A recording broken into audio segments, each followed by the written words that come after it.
তখন ছিল জাড়ের দুপুর। উঠানে তালায় পেটে আমার বাপ মায়ে রোদ পোয়াচ্ছিল। আমি তখন উঠানের একখানে কিতকিত খেলা খেলছিলি। তখনও আমি কিতকিত খেলা ছাড়ি নাই। ফাগুন আসতে আর বেশি দেরি নাই। কিতকিত খেলতে খেলতে বাপ মায়ের কথাগুলা কেমন ছেবলা ছেবলা কানে আসছিল। একদিন ওই রকম শীত পোড়াতে পোড়াতে আমার বাপ মাকে বলছে, শুনো, তোমাকে একটা কথা বলবার আছে, তুমি কিন্তু আর না করো নাই।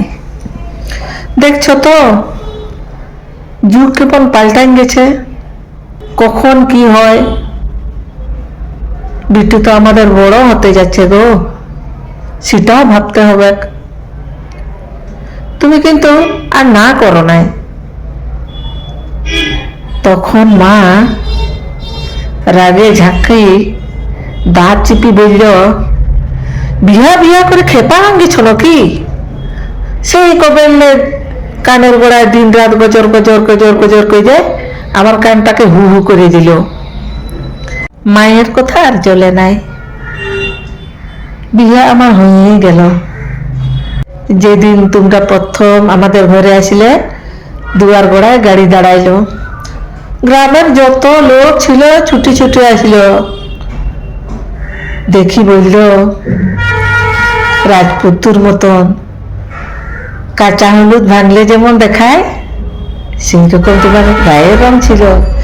আমিও উল্কি মারি দেখছিলাম তোমাকে। আমার ঠাকুমা সকলকে বলছে হাসি হাসি, আমার টেপির কপাল ভালো, এমন সুন্দর বর। তোমরা যতক্ষণ আমাদের ঘরে ছিলে কেমন মিঠা মিঠা গন্ধ ঘরটা ভরি রয়েছিল। তোমার মায়ের সঙ্গে আর কে গিলা আসলো। আমাদের খাটে বসে আমার বাপ মায়ের সঙ্গে কত কথা বলি বিয়াটাকে ঠিক করে দিল। বিয়া হতে আমি বাপ মাকে ছাড়ি কাঁদি কাঁদি তোমার সঙ্গে সে কত দূর শহর ঘুরা গায়ে তোমাদের ঘরকে আইলাম। তোমার মা আমাকে উল্লু দিয়া ভরণ করে ঘরে নিল। আমি দেখছি তোমাদের কত বড় ঘর, কত বড় বড় দালান উঠান, কত বড় বড় লোহার গেট। মনে মনে ভাবলাম তোমাকে নিয়ে আমি সুখেই রইব। দিন যাইতে যাইতে আমি তখন বুঝলাম আমার কপালে এত সুখ সইবেক নাই। আমাদের বিহার পরে তুমি কোথায় চলে গেলে? প্রথম প্রথম তুমি 1 মাসে 2বার আইলে, তারপরে তো আর আসার নাম নাই। তবে তোমার মা আমাকে বড় যত্ন আত্মি করত গো। ওই করি আমাকে ভুলাইন ভালাই রাখিছিল। সেটাই তো আমি তখন বুঝতে পারি নাই। তারপরে তো আর আসার নাম নাই। তুমি একদিন অনেক দিন পরে আইলে। রাতের বেলা দরজা খটখট করলে। আমি তখন দরজা খুললাম। আমি তোমাকে জিজ্ঞাসা করলাম, হ্যাঁ গো, তুমি একদিন কি করেছিলে আমাকে বলে? তোমার কি আমার কথা একবারও মনে পড়ে নাই গো? আমার কথা শেষ হতে না হতে তুমি আমাকে এমন মার মারলে আমি উল্টি পড়ে রইলি। সকালে উঠে আমার গা হাত পা গিলা কেমন দমে ব্যথা করছে, উঠতে পারি নাই। জোরে আমার গা পুড়ে যাচ্ছে। তুমি উহার সঙ্গে বেশি কথা বললেও না বৌমা, ছেলেটা বড় রাগী বটে। তখন আমি আমার বাপ মায়ের কথা মনে করি দমে কাঁদছি।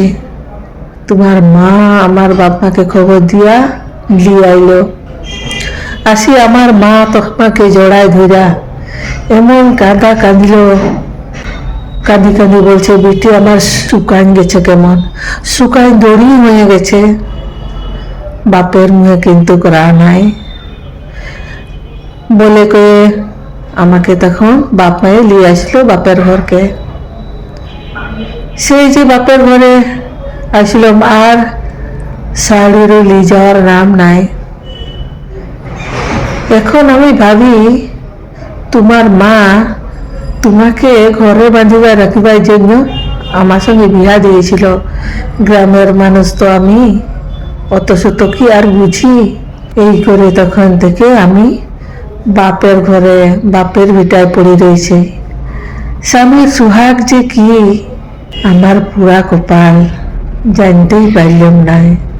আমাকে বিয়া করেছিলে তোমার মায়ের হুজুকে, বড় লোকের হুজুক, জানবো কি করে আমরা গায়ের বেটি ছানা।